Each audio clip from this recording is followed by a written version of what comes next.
it's time to get the new edge bender and the new and custom paint booth.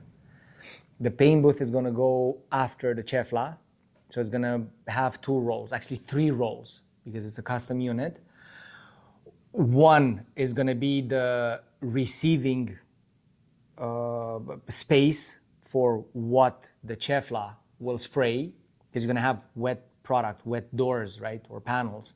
You don't wanna have them coming out the way they are right now in the shop, because the shop most likely, when everything is gonna be operational, is gonna have a lot of fine dust in the air. You don't wanna have that fine dust on wet paint. So one, enclosure so that you can receive the freshly sprayed product from the chefla. And 2, there's gonna have a division in it so that we can make the oven or the drying booth in the same body. The way we have it in Montreal is one spray booth and another smaller spray booth, which has been transformed into a drying booth. In this situation now, we're gonna have one continuous one that has a division in it. We need a paint booth that we can exit wet pieces into a clean environment. So this is the one that's gonna go behind the chefla. 20 feet long. Right now it has a door in the front and a back panel, full back panel. So you cannot go through it. It's a semi-downdraft, meaning air goes in through the top and it exhausts through the sides. Okay. You have the cross downdraft, but those are not really good for, because we're gonna use this for spraying by hand from time to time. Right. So the downdraft is better. Semi-downdraft, it's not full downdraft. Okay. Downdraft means through it's the floor. through the floor, yeah. But if you do it through the floor, you either have to dig in the floor here or lift it, yeah. And then so, let's see. There's a few things that we have to keep in mind, or that's what I was thinking of. We need to be able to clean the tray, right? So it needs to come out. If the doors, that's what I was thinking. The doors are gonna stay and they're gonna be facing that way. The back panel is gonna have a cutout, and we're gonna make actually a tunnel to close the booth to the spraying chamber of the chefla, so that there's no dust or no dust coming in the booth, no overspray coming out of the chefla. Full back panel, make a cutout, close it on that side at the top, and at the bottom here somehow leave a trap that we can open so that we can slide the tray in and out. But if this is always going to have negative pressure, it means that it's going to be sucking air from the shop.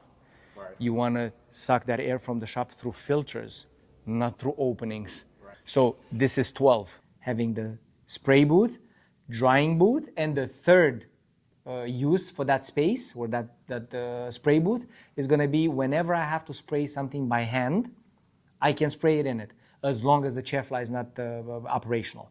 So chefla can be off, and I can use the spray booth as a regular spray booth, and then the oven as a regular drying oven, or I can use it with the chefla, and it just becomes a whole 3-unit line: chefla, receiving spray booth, drying spray booth or oven. Overall 13 roughly. So it's another 2 feet on that side, 2 feet on the other side. So the exhaust box, there's room, there's a lot of room. Again, the way it is set up in Montreal, cart is always at least 10 feet away from where the pieces are coming out. Okay. Whenever you're doing small pieces, you can bring it close because you're on wheels, right? You can bring it closer. But whenever you're doing panels, or the maximum that we can cut is 10 feet on the CNC. So you want to make sure that you have, from time to time, and it's not always, but you want to make sure that you can push the rack at least 10 feet away from where it's coming out of the chefla. Right. We need the paint booth to receive the wet parts. And in my ideal plan, there's an oven behind the receiving paint booth. Right. Now, it's 26 feet. The one that's attached to the back of the chefla in Montreal is 20 feet. And it's pretty big, because we even have room to store like paint in front of the filters. And so I'm thinking maybe out of the 26 feet, we put a division in it, and we make out of the booth the oven and the paint booth. 26 would be right here. It's so funny, in Montreal, Now that you know I'm doing this, whenever we're gonna go back in Montreal, try to look at the floor and see how many markers are on the floor from different iterations of the setup of the shop. That's how it starts. Every time an idea comes about a tool, we talk about placement, what are we gonna do with it, and we've done this for the spray booths and the Chefla months back. Now, when it gets to actually getting it, we're really close to ordering it, we're double checking the measurements to make sure that everything that we were envisioning actually fits with what has been already done in the shop. Because right now we have the Cheflas already installed. So we have one permanent fixture. We have done it based on that initial plan of having everything in line. But now I was just double checking to make sure that everything fits. And luckily we did so, because it changed a bit the way we will be ordering the booth with two openings, front and back. But yeah, the marking on the floor, I like to do it because it does happen in Montreal. Almost every time I walk in the shop, I will step over a marking that was done on the floor at one point.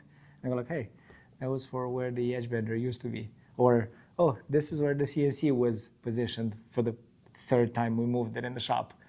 And now we're gonna see that all those notes are gonna stay on that concrete. And then in years to come, you're like, hey, remember, this is where it started. And look at it now, it's all robots. Bring a new equipment, it'd be the whole team, the whole shop, we'll just talk about it. Right. Like, I had this idea, what do you think? And everybody would come up with different scenarios on. And you're like, well, put it here. Okay, put a mark. Well, maybe we did. Put And then you see all the marks everywhere.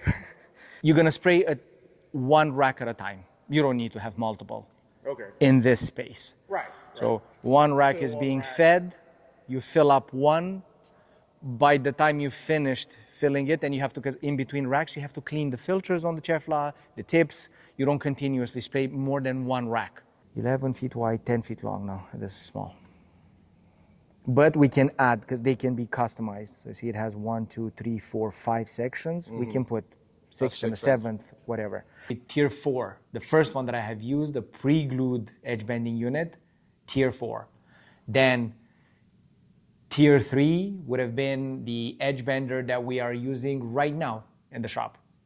And that's the first edge bender that I had in the shop in Montreal. We have outgrown it there, and we have bought the tier 2 edge bender in Montreal. And this is what we've been using for the past, I don't know, 6, 7 years probably. Maybe, well, around there. And there's like the top tier, tier 1 edge bender, which we're gonna get now. And this is the class of edge benders that I wanna use from now on. There are different levels in that tier 1, but this unit will be doing everything that a really good edge bender should be doing. So yeah, it's gonna have pre-milled capabilities. It's gonna be doing thick edge bending. We'll be able to laminate strips of wood actually on shelves or whatever needs a solid wood nosing on it.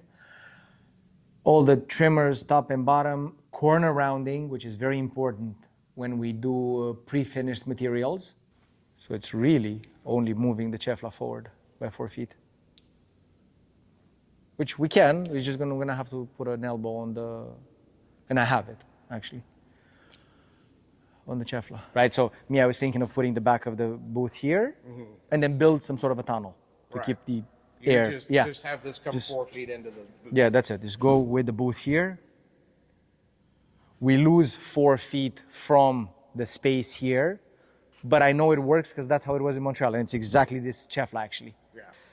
Yeah, so the booth is going to be exactly against the wall. No.